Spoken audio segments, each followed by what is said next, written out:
என்ன பதில் சொல்லுவேன்? மாப்பிள்ளை வீட்டுக்காரங்களுக்கு நான் என்ன சொல்லுவேன்? அப்படிலாம் நினைச்சு அந்த அம்மா உருகி தூக்கு கயிற்றை முத்தமிட்டால் நடுவர் அவர்களே அந்த தாய். அதை நீங்க உணரணும். இன்னைக்கு காதலிக்கிறவங்க எல்லாருக்கும் இது தெரியணும். அது மட்டுமல்ல, அந்த பெண்ணோட திருமணத்திற்கு அந்த தாய் கொடுத்தது வெறும் நகை நட்டு மட்டுமல்ல, தன் உயிரையும் சீதனமாக கொடுத்தால் நடுவர் அவர்களே. அதை யாருக்கும் உங்களுக்கு தெரியுமான்னு எனக்கு தெரியல. இதெல்லாம் உணரணும் இன்னைக்கு காதலிக்கிறவங்க எல்லாருமே. அடுத்தது நான் என்ன சொல்றேன்னா, அந்த தாயோட கடைசி நிமிட குமுறல்கள் எப்படி இருந்திருக்கும் தெரியும் நடுவர் அவர்களே.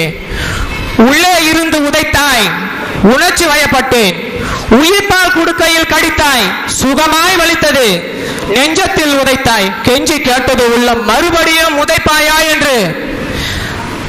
நீ தவழும் வயதில் எனக்கு மூச்சே நின்று போனது, உன் முட்டை கால்கள் வலிக்குமே என்று. நீ தத்தி நடக்கையில் என் இதயம் தாளங்கள் போட்டது, நீ அன்னை அள்ளி அணைக்கையில் என்னுள் ஆனந்த மழை.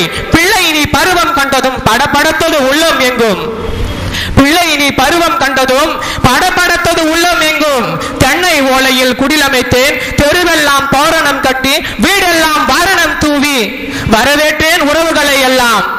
பட்டாடையும் புத்தாடையும் ஜொலி ஜொலிக்க, அங்கங்கள் எல்லாம் தங்கங்கள் பளபளக்க பரிசம் போட்டேன், பறந்தாயே நீ என்னை பாறையில் தள்ளி என்று சொன்னாள் அந்த தாய்.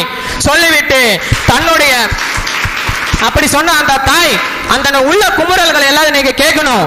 இந்த காதல் அறியுமா? இதையெல்லாம் அறியாது. காதலுக்கு கண்ணிலன் மட்டும்தான் கேள்விப்பட்டுக்கிறேன். இங்க இதயம் கூட ஊனமாய் போச்சு ஐயா.